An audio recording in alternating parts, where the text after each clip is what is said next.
existências. Mais uma vez estamos reunidos em Teu nome. Que a Tua misericórdia, Senhor, se estenda sobre todos nós. Nesta casa que se encontra cheia, porque há muitos irmãos de alegria, Senhor. Seja dado a todos nós a Tua bênção, permitindo que nós tenhamos as mentes asserenadas, a fim de que nós compreendamos com clareza o estudo da noite, em especial o nosso pedido pela nossa irmã Bianca, a fim também de que ela, Senhor, tendo a Tua mão sobre a sua cabeça, proporcione serenidade, calma, e que ela traga o ensino da noite com muita clareza. E mais tarde, divino amigo, quando retornarmos aos nossos lares, levando o conhecimento que aqui viemos buscar, permita-nos, divino amigo da humanidade, que sejamos nós instrumentos da Tua vontade, agraciando os nossos irmãos com o pouquinho que já aprendemos, e dia a dia sejamos todos nós um pouquinho melhores, para que um dia, Senhor, nos encontremos diante do Pai como filhos pródigos, mas, sobretudo, filhos agraciados com o amor, com a serenidade e com a paz. Muito obrigado, divino amigo Jesus. Se Tu conosco hoje e sempre, que assim seja.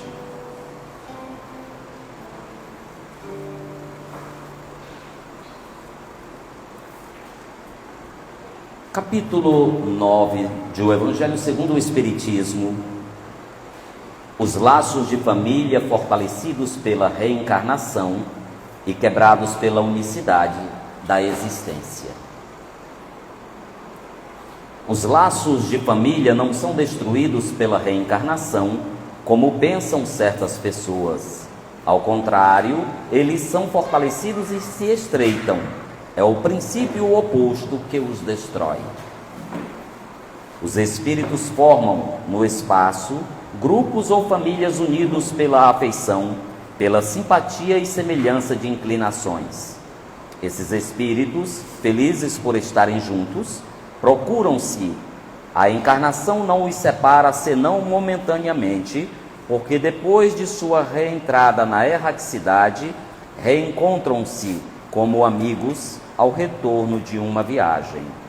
Frequentemente mesmo, eles se seguem na encarnação, onde se reúnem numa mesma família ou no mesmo círculo, trabalhando em conjunto para seu mútuo adiantamento.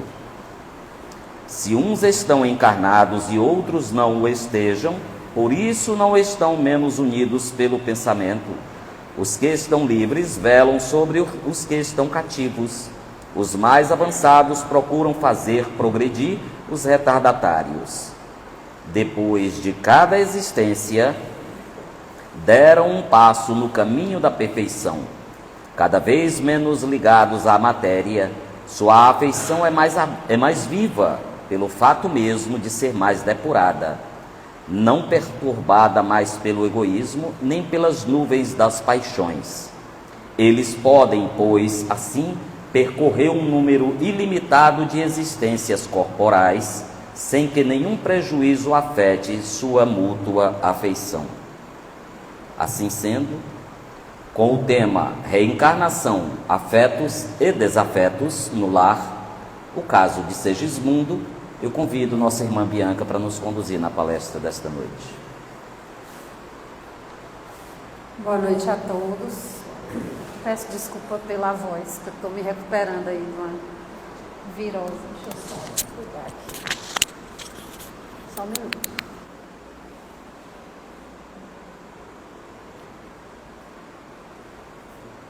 Então, vou começar... Cadê? Eu não posso sair do lugar. Eu vou começar a palestra falando dessa frase, né? Peraí, só um minuto. Abrir minha água aqui.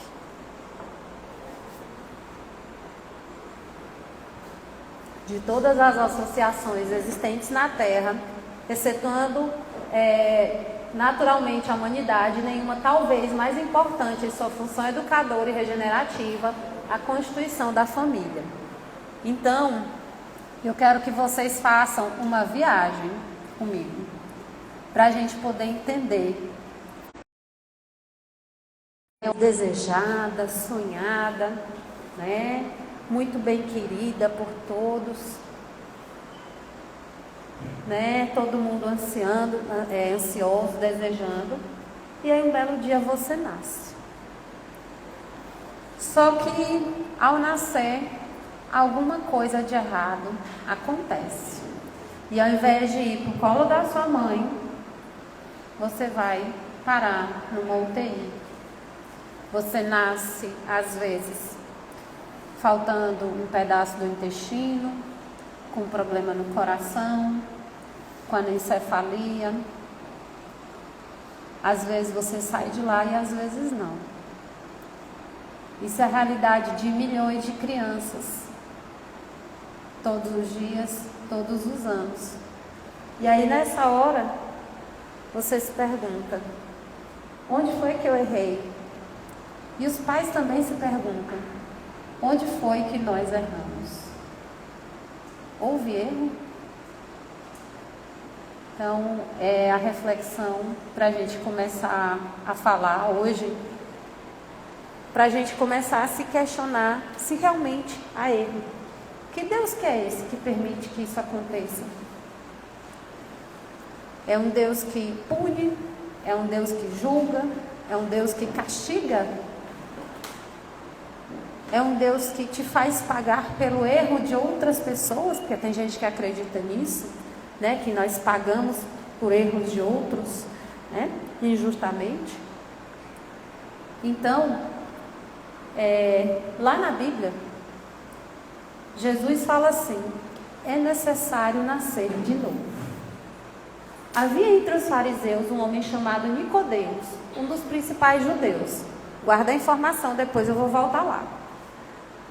Este de noite foi até Jesus e lhe disse, Rabi, sabemos que o Senhor é mestre vindo da parte de Deus, porque ninguém pode fazer esses sinais que o Senhor faz se Deus não estiver com ele. Jesus respondeu, em verdade eu lhe digo que, se alguém não nascer de novo, não pode ver o reino de Deus. Nicodemos perguntou, como pode um homem nascer sendo velho? Será que pode voltar ao ventre materno e nascer uma segunda vez? Jesus lhe respondeu, em verdade lhe digo, quem não nascer da água e do Espírito, não pode entrar no reino de Deus. O que é nascido da carne é de carne, o que é nascido do Espírito é Espírito. Não fique admirado por eu dizer, vocês precisam nascer de novo. O vento sopra onde quer, você ouve o barulho que ele faz, mas não sabe de onde ele vem, nem para onde ele vai. Assim é todo o que é nascido do Espírito. Então Nicodemos perguntou, como pode ser isso? Jesus lhe respondeu, você é mestre em Israel e não compreende essas coisas? Em verdade lhe digo, que nós falamos do que sabemos e damos testemunho do que vimos, mas vocês não aceitam o nosso testemunho. Se vocês não creem quando falo sobre as coisas terrenas, como crerão se eu lhes falar sobre as coisas celestiais? Ora, ninguém subiu ao céu, a não ser aquele que de lá desceu, o Filho do Homem. E assim como Moisés levantou a serpente no deserto, assim também é necessário que o Filho do Homem seja levantado, para todo que nele crê tenha a vida eterna. Está lá em João, capítulo 3, versículo de 1 a 15. Então, Jesus nos fala, já lá na Bíblia, da reencarnação.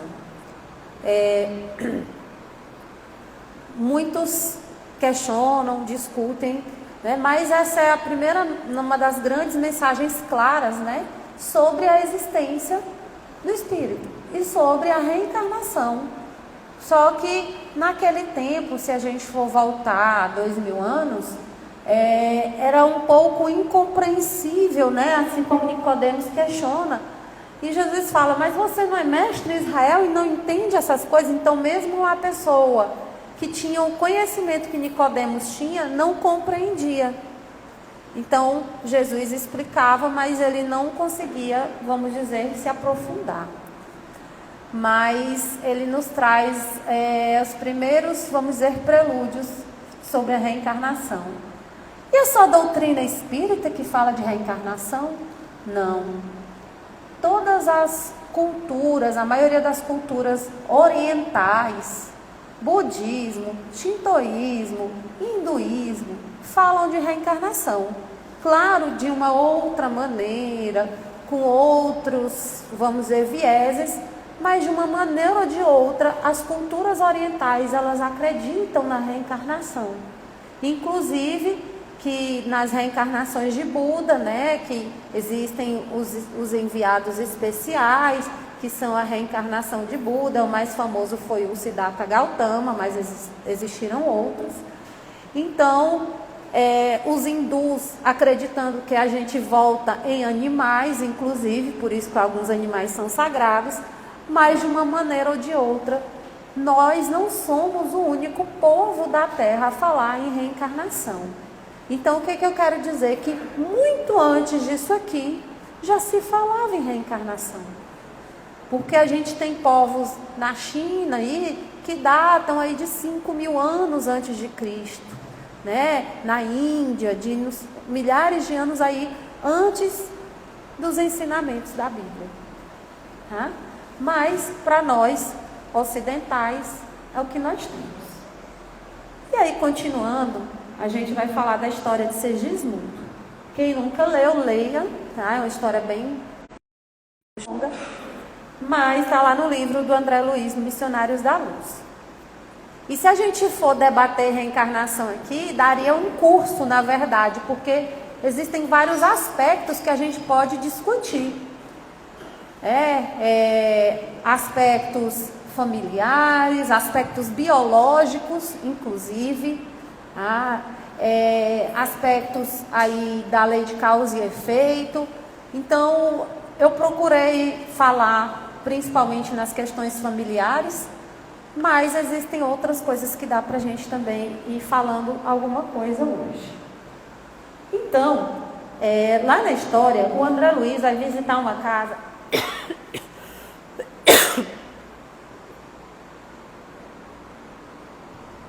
de Adelino e de Raquel. Herculano trouxe Segismundo para a aproximação do casal e estava esperando na entrada da casa. Então, eles tinham uma programação para poder o Segismundo, que é esse espírito, reencarnar. O André Luiz foi com o seu instrutor para poder aprender e entender o que estava acontecendo. E aí, então, a primeira grande lição: nenhuma reencarnação é por acaso. Nenhum de nós aqui nasceu, como diz, de um dia para o outro. Tá? Houve uma preparação, por mais que a gente acredite que não. Tá? Mas houve uma preparação. Alexandre, André Luiz e Herculano se aproximam de Segismundo, o qual se encontrava visivelmente abatido. O casal Adelino e Raquel tomava a refeição da tarde com seu filho primogênito. Então, eles começaram a chegar e se aproximar lá do casal, da família, e o Segismundo estava preocupado, e já que a gente vai entender por quê. Alexandre, André Luiz e Herculano se aproximam da mesa e percebem que Adelino está aflito e de pouca conversa com a esposa. O pensamento envenenado dele destruía a substância da hereditariedade. Então, o que acontece? O Adelino tinha problemas de outras vidas com o Segismundo. E a aproximação de Segismundo estava trazendo pensamentos ruins para o Adelino. E o que isso fazia? Ele colocou aqui: destruía a substância da hereditariedade. Alterava a composição do sêmen do Adelino para que ele não conseguisse engravidar a esposa. Então aqui a gente vê a aclaração do espírito sobre a questão biológica. E assim, muita gente me conhece, alguns não, mas para quem não sabe, eu sou médica. E assim, eu acredito piamente e claramente, tá, nisso, porque é o que a gente vê. Existem pessoas aí que, como diz, não tem problema nenhum físico, mulheres, homens, e não conseguem engravidar. Por quê? Né? Não existe acaso. Alexandre aproxima-se e dá um passe no pequeno Joãozinho para despertar-lhe o interesse sobre a conversa dos pais, para que, com suas perguntas pueris, consiga desfazer o mal-estar e melhorar a atitude de Adelino e o clima de relacionamento do casal. Então eles chegam na criança, dão um passe para que a criança consiga melhorar o ambiente da casa, porque o Adelino está com pensamentos ruins. Antes de dormir, conforme o prometido, o casal segue com grande atenção a oração dominical proferida com emotividade infantil pelo pequenino João. O clima de preparação para a aproximação de Segismundo com Adelino melhora. Então, nesse passe, a criança pede para o pai que ele fique, ele volte mais cedo, quer dizer, para casa, né, do trabalho, para que ele consiga acompanhar a família na prece, a esposa e a criança, e o Joãozinho. E aí o pai volta e faz uma oração. Então, aqui mostra o poder regenerativo e salutar da oração, a medicação que é a oração, o poder que a oração tem. Adelino apavora-se ao ver Segismundo. Alexandre... Oi? Obrigada. Alexandre interfere lançando raios magnéticos tranquilizadores sobre ele e em seguida convence Adelino de que Segismundo não lhe deseja mais nenhum mal e que está em busca de seu perdão e acolhimento paternal. Então o que é que acontece? Só meu cravo aqui. O Segismundo, em outra vida, prejudicou muito Adelino e a Raquel, que vai ser sua mãe. Então, quando Adelino sentia a aproximação dele, ficava com medo. Não tem aquela história, a pessoa não gosta do fulano, não sei porquê, mas eu não gosto do fulano. Às vezes tem explicação lá para trás. Às vezes sim, às vezes não, mas muitas vezes sim. Né?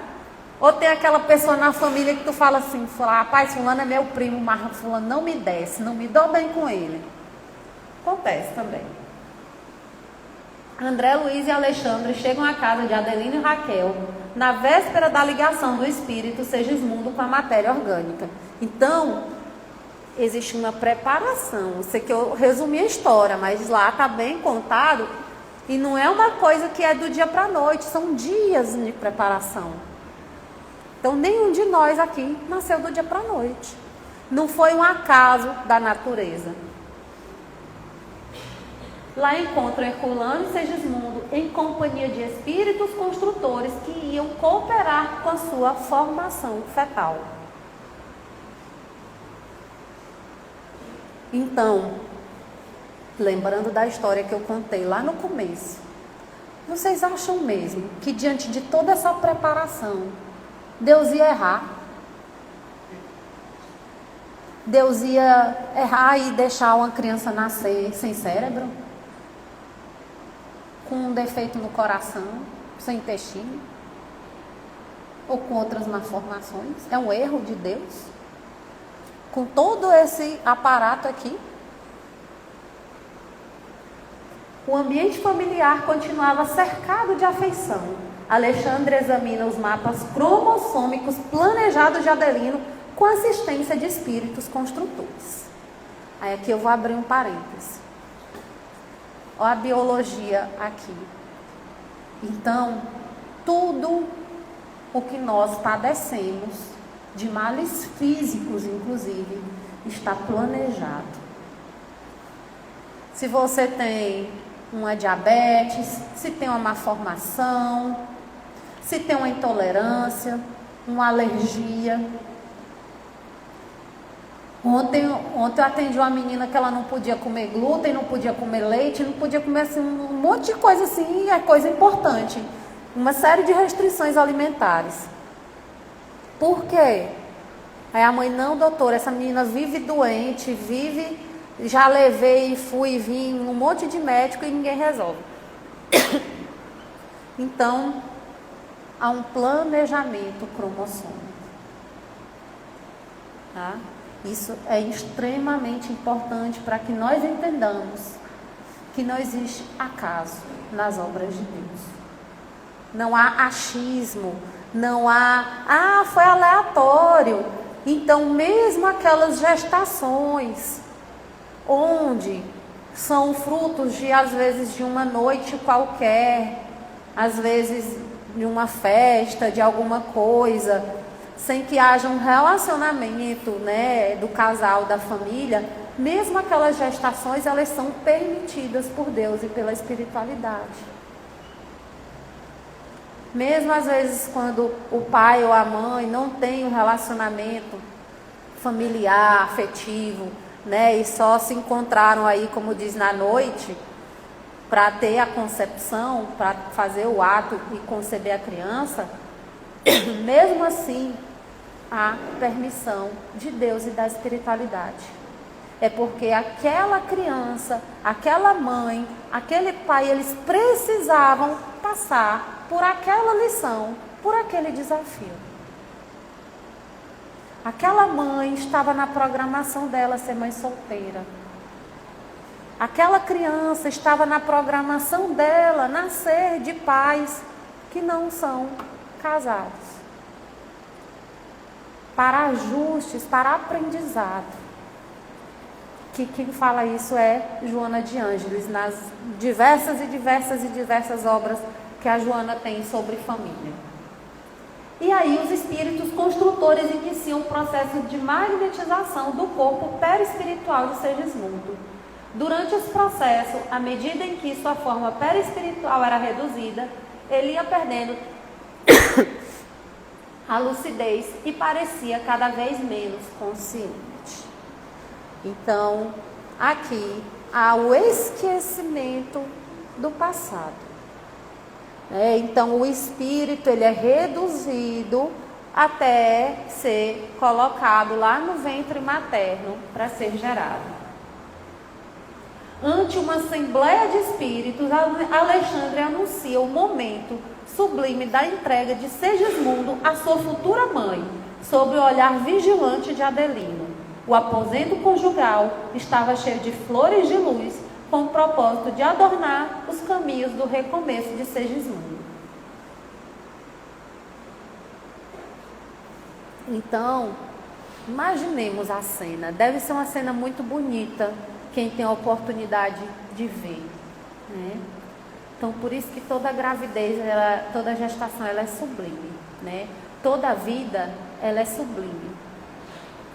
E aí a gente, olhando essa história, né, abrindo outro parêntese, você imagina toda essa preparação para a pessoa chegar lá a determinada etapa da gestação e falar, não, eu não quero mais essa criança, eu vou abortá-la.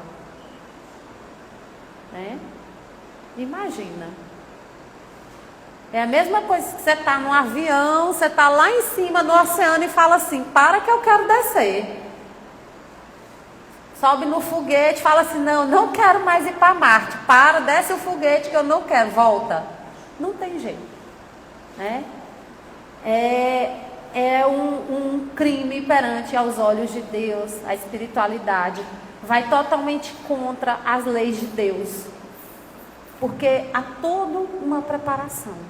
E mesmo nas encarnações, quando a gente fala que são compulsórias, onde o espírito ele não decide, né, as suas provações, há permissão de Deus, há envolvimento da espiritualidade para que isso aconteça. Adelino se aproxima da esposa e lhe abraça ternamente. Segismundo, em sua forma infantil, ligava-se fortemente a Raquel, tornando-se a alma de sua alma e logo seria carne de sua carne. Então, o Segismundo, ele vai se unir fortemente à sua mãe. Existem estudos, e isso são estudos científicos, que mostram que a criança, ela sente todas as emoções. Desculpa. A criança, ela sente todas as emoções da mãe.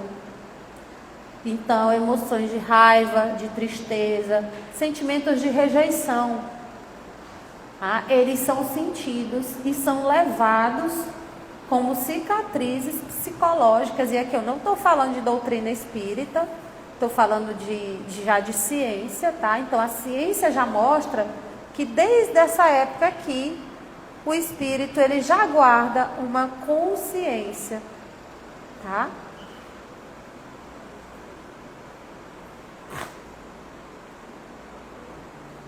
Naquela noite, após a união genésica de Adelino e Raquel, Alexandre analisa a corrida dos espermatozoides em direção ao óvulo. Após verificar as disposições cromossômicas dos milhões de espermatozoides, Alexandre, com seu potencial magnético, sintoniza aquele mais apto para a organização do corpo planejado de Segismundo. Então, gente, isso é fenomenal. Você entender que mediante milhões de espermatozoides, aquele conseguiu fecundar. Então não é uma obra do acaso. Uma criança que nasce com um cromossomo a mais ou a menos, não é uma obra do acaso, um mero jogo do destino. Houve uma necessidade energética, tá? Depois nós vamos ver mais detalhes disso aí. O espermatozoide magnetizado, ao dispor de energia adicional sobre os demais, chega primeiro ao alvo, rompe a cutícula e penetra no óvulo, gastando pouco mais de 4 minutos para alcançar o seu núcleo. É muito rápido. Sobre o influxo magnético dos construtores espirituais, a forma reduzida de Segismundo é ajustada ao útero materno, terminando assim a operação inicial de ligação do processo reencarnatório. Então, aqui termina o processo de concepção de Segismundo.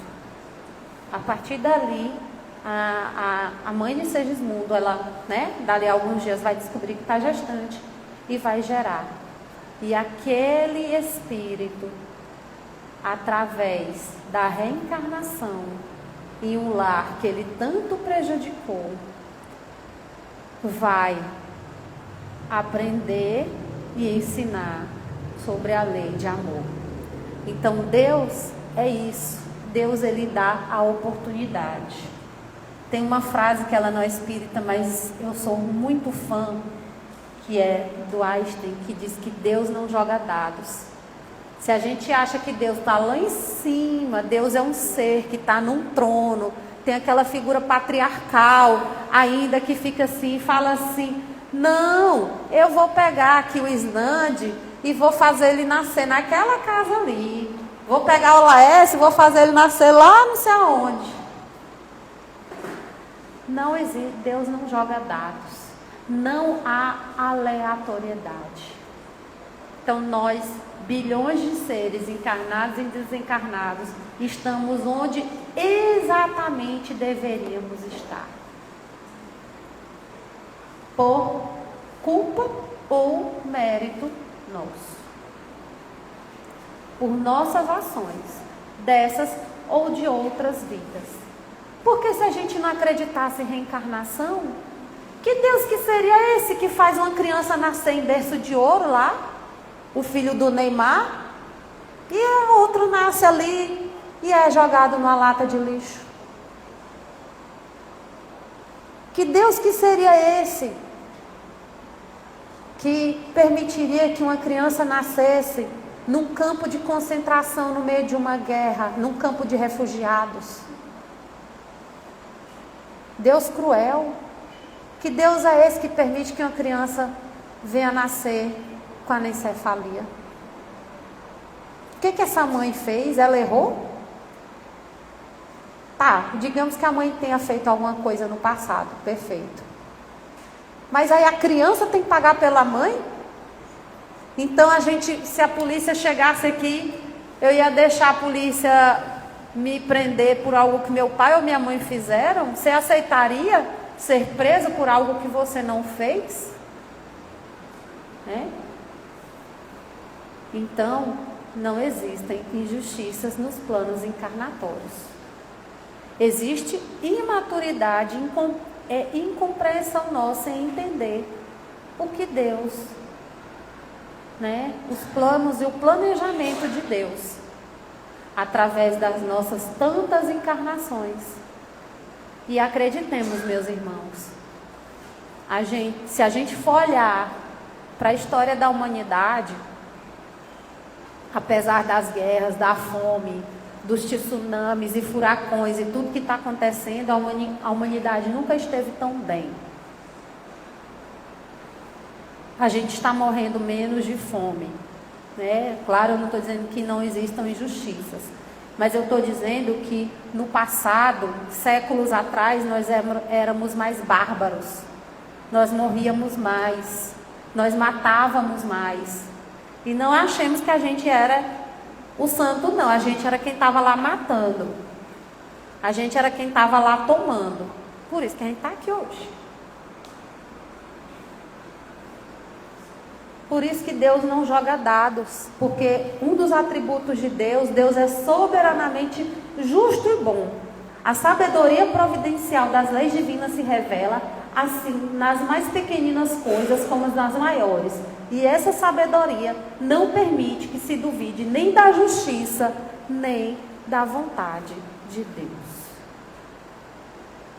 Deus é soberanamente justo e bom.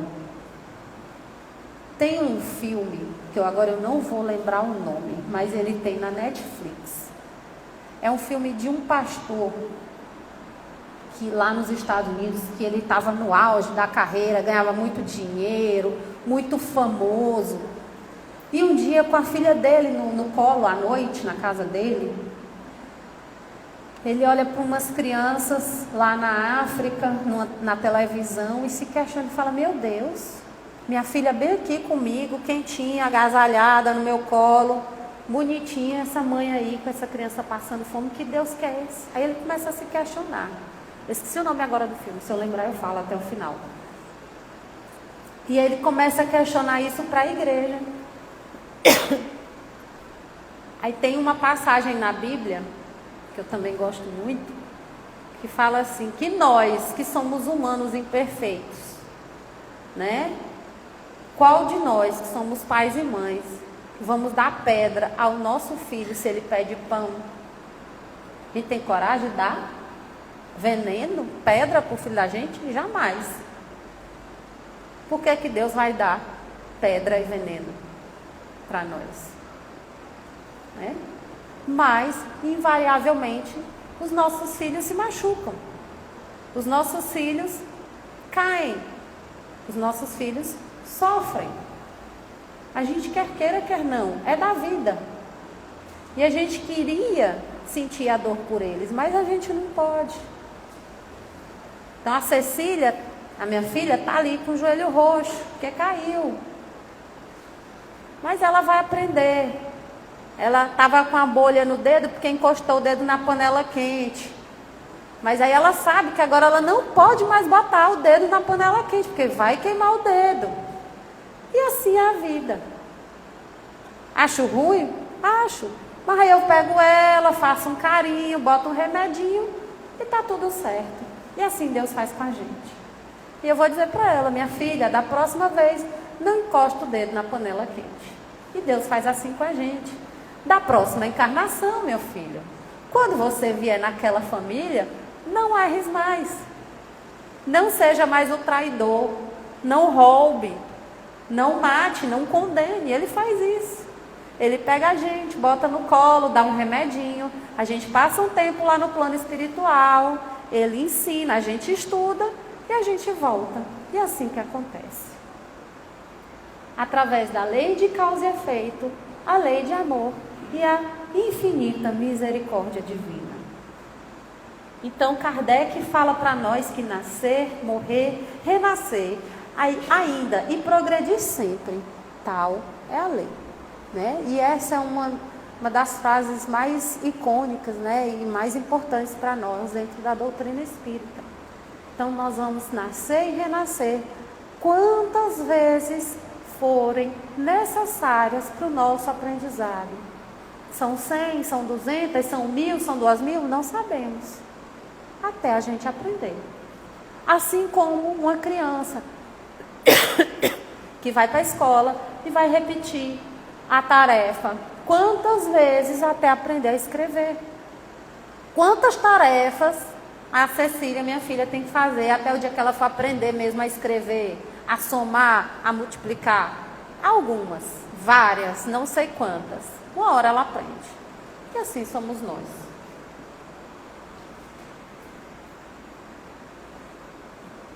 Então, por que a gente nasce? Qual o objetivo da encarnação dos espíritos? Deus lhe impõe a encarnação com o fim de fazê-los chegar à perfeição. Para uns, expiação, para outros, missão. Mas, para alcançar a perfeição, tem que sofrer todas as vicissitudes da existência corporal. Nisso é o que está a expiação. Visa ainda outro fim a encarnação.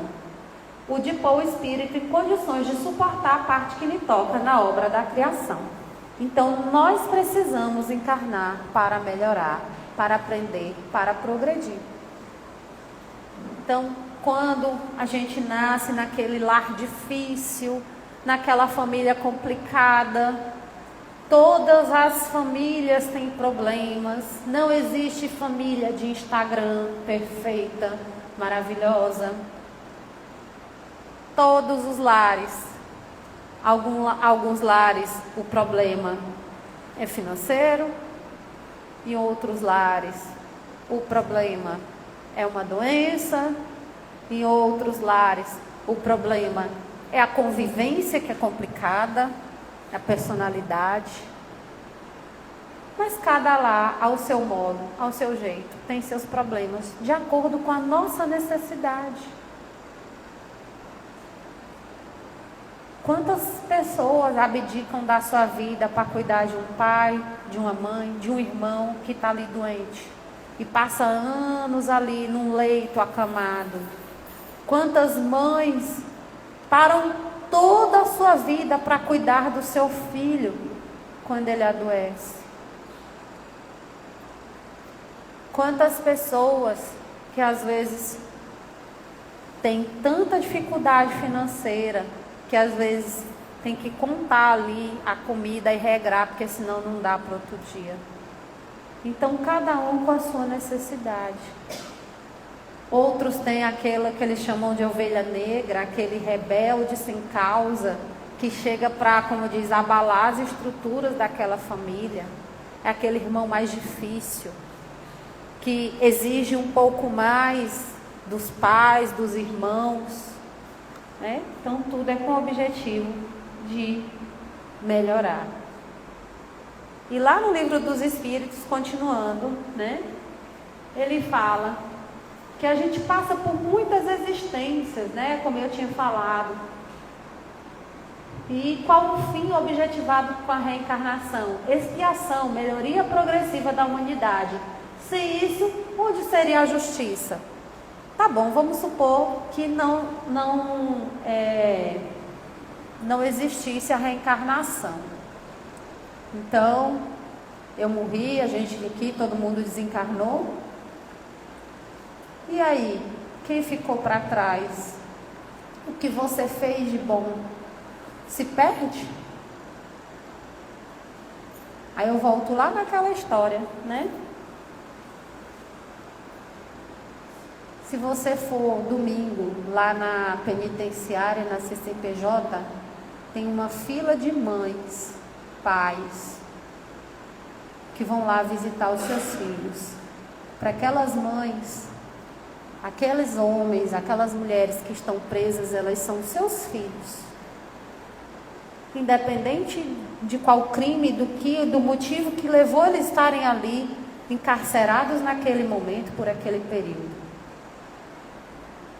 E elas passam chuva, sol, fome, frio, chegam ali às vezes de madrugada, pegam o ônibus, tem toda uma preparação para estar ali, para ver o filho.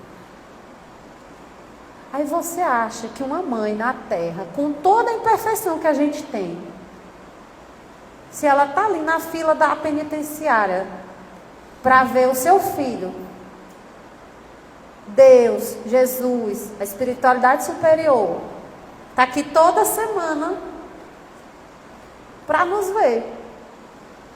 Quantos anos José Grosso insiste com a gente aqui?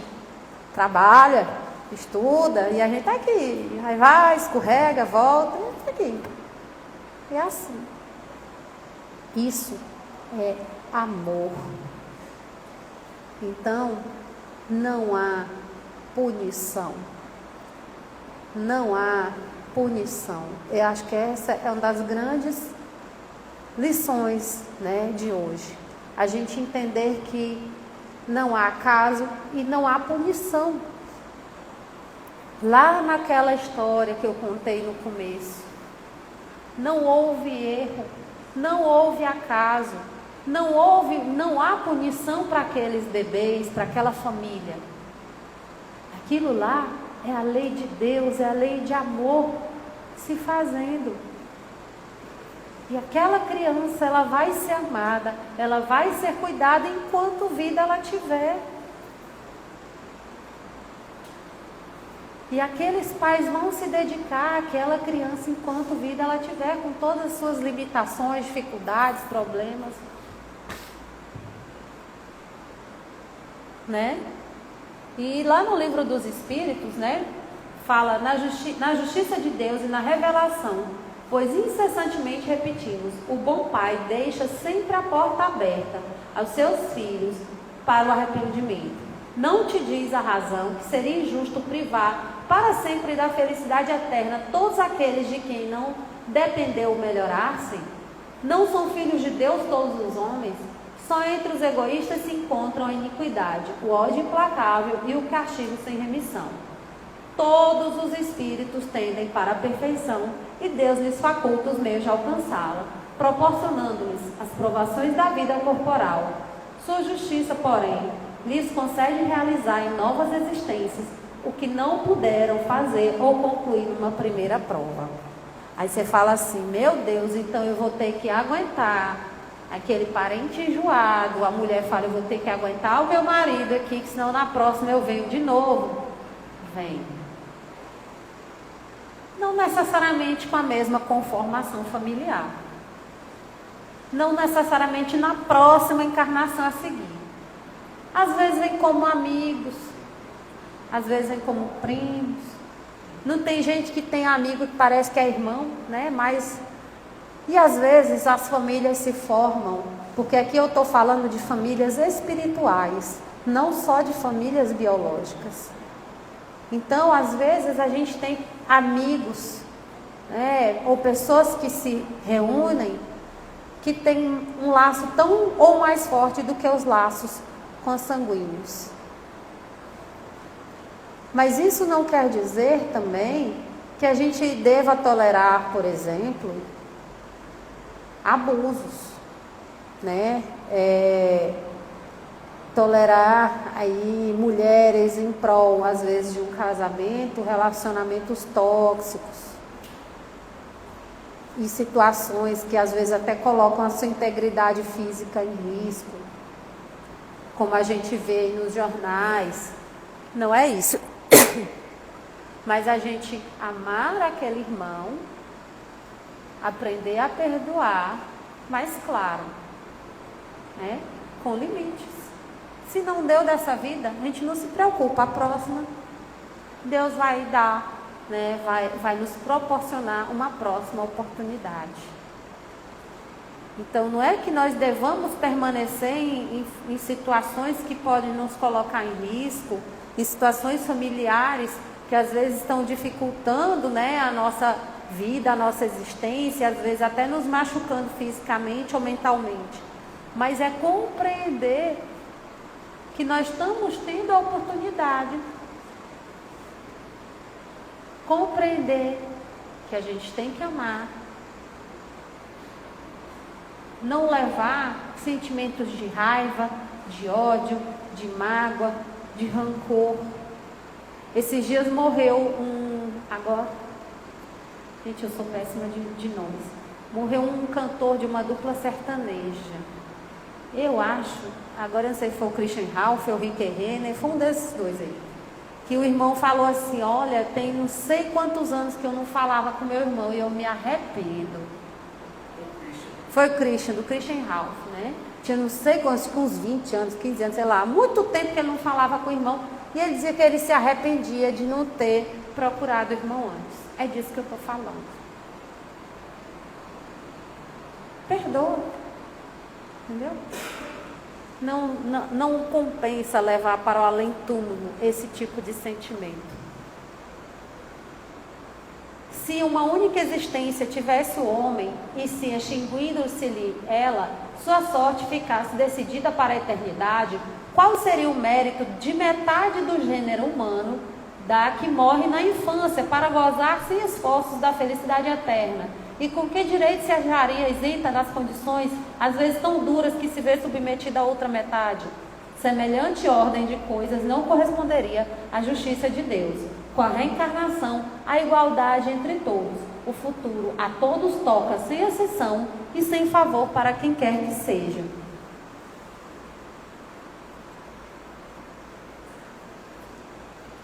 Existem algumas correntes religiosas que dizem que se a gente não reconhecer e aceitar Jesus, a gente não vai para o reino de Deus. E quem nasce numa tribo, lá no meio da floresta amazônica, acreditando no Deus Sol, no Deus Lua, na deusa Lua lá, nasce, cresce e desencarna ali, nunca ouviu falar de Jesus, só porque não ouviu falar, vai ser condenado eternamente?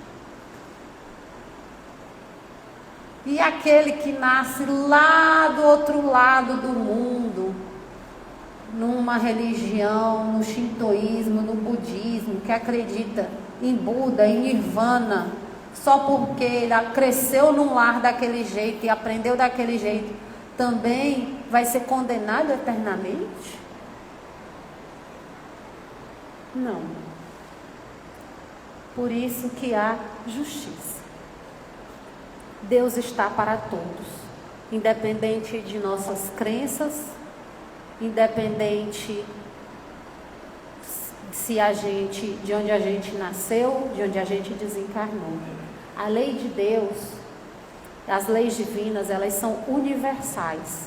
Elas estão para todos, encarnados e desencarnados, independente de onde, de quando a gente estiver. E Deus, amai-vos uns aos outros, lá no livro dos Espíritos, eis toda a lei divina, mediante a qual governa Deus os mundos. O amor é a lei de atração para os seres vivos e organizados. A atração é a lei de amor para a matéria inorgânica. Então, é uma oportunidade, algumas vezes escolhidas por nós. Quando temos maturidade e esclarecimento, a gente escolhe as provas que a gente quer cumprir.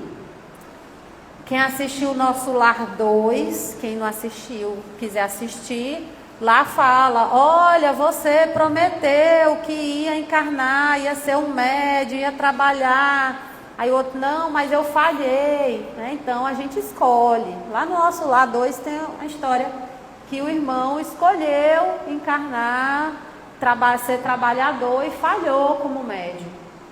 Mas ele escolheu antes de encarnar. Porém, existem as encarnações onde a gente ainda não tem a maturidade e a gente não escolhe estar ali. Estou de olho aqui no horário, mas está quase finalizando. E no Evangelho, nós como pais, lá no capítulo 14, fala que o pai não gera O espírito do filho fornece-lhes apenas um envoltório corporal, mas deve ajudar seu desenvolvimento intelectual e moral para fazê-lo progredir. Os espíritos que encarnam em uma mesma família, sobretudo entre os parentes próximos, são os mais frequentemente espíritos simpáticos, unidos por relacionamentos anteriores, que se traduzem por sua afeição durante a vida terrena. Mas pode ainda acontecer esses espíritos sejam completamente estranhos uns para os outros, separados por antipatias igualmente anteriores, que se traduzem também por seu antagonismo na Terra, a fim de lhe servir de prova. Então, nós como pais temos o dever, a obrigação de ajudar o desenvolvimento dos nossos filhos. Então, a família é uma eterna escola, é uma oportunidade de crescimento, de melhoria. E no Evangelho segundo o Espiritismo, continuando, há, pois, duas espécies de família: as famílias pelos laços espirituais e as famílias pelos laços corporais. Duráveis, as primeiras se fortalecem pela purificação e se perpetuam no mundo dos espíritos, através das várias migrações da alma. As segundas, frágeis como a matéria, se extinguem com o tempo e muitas vezes se dissolvem moralmente, já na existência atual. Aquelas famosas uniões por interesses, a pessoa casou porque eu queria, achou que a pessoa tinha dinheiro, tinha uma posição social, ou foi um rompante de momento, não havia sentimentos. Geralmente essas famílias, elas se desmancham rapidamente, porque são famílias só de laços consanguíneos.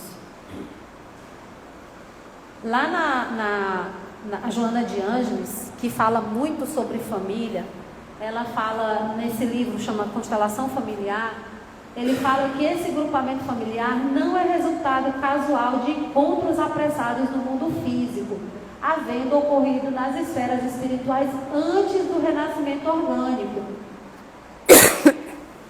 quando são desenhadas as programações entre os espíritos comprometidos, positivo ou negativamente, para os ajustamentos necessários ao progresso, que foi o que eu falei lá no começo. Então, não existe acaso nas nossas encarnações. Tá? E, analisando-se as necessidades evolutivas, aqueles que se encontram com as responsabilidades de cumprir juntos, constatam a excelência do cometimento que lhe ensejará a reparação e crescimento intelecto-moral em face dos erros passados, facultando-se a tolerância e o perdão das ofensas, como fundamentais para a aquisição da harmonia. E só para finalizar, a mensagem que eu quero deixar nesse livro, Jesus no Lar, do Espírito Neio Lúcio, o berço doméstico é a primeira escola e o primeiro templo da alma. A casa do homem é a legítima exportadora de caracteres para a vida comum.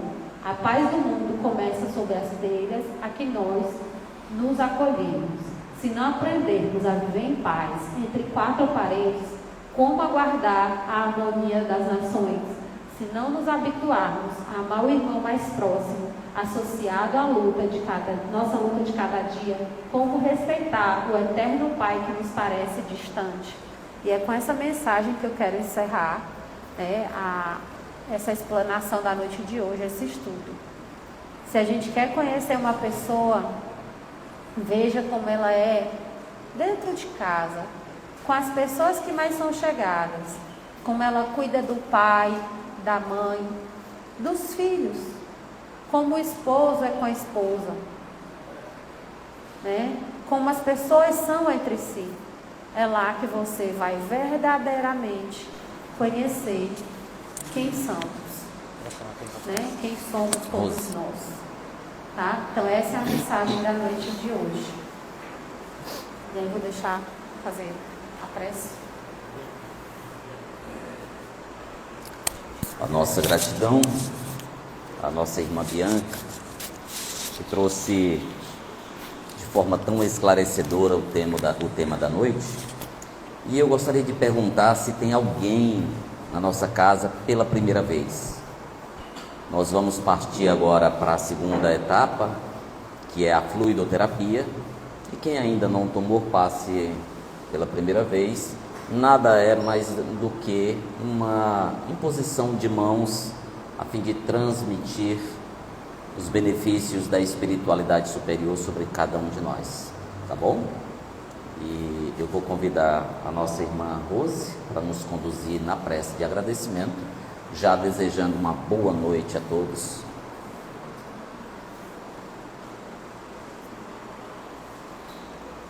Vamos então orar, fechando os nossos olhos biológicos, físicos, mas expandindo a nossa visão através dos nossos olhos espirituais. Respirar profundamente e sentir que estamos aqui encarnados, de mãos dadas com a espiritualidade, com os nossos irmãos desencarnados, aqueles que nos apoiam, mas aqueles que também necessitam, assim como nós. E unir palavras e transformar estas palavras em sentimento do que nós aprendemos aqui hoje, da necessidade de reencarnarmos, da necessidade de nascer de novo. Colocar em nossas mentes e em nossos corações que não existe acaso, que estamos sempre no lugar certo, na hora certa, com as pessoas certas, conforme muitas vezes nós escolhemos. Mas se recebemos a dádiva da encarnação, é porque fomos orientados por Jesus, pelos Espíritos benfeitores, mensageiros nossos, que Jesus nos envia, de que precisamos exercitar o amor universal,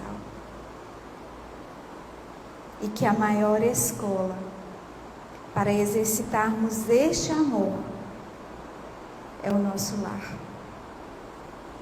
é a casa onde estamos inseridos, onde nascemos.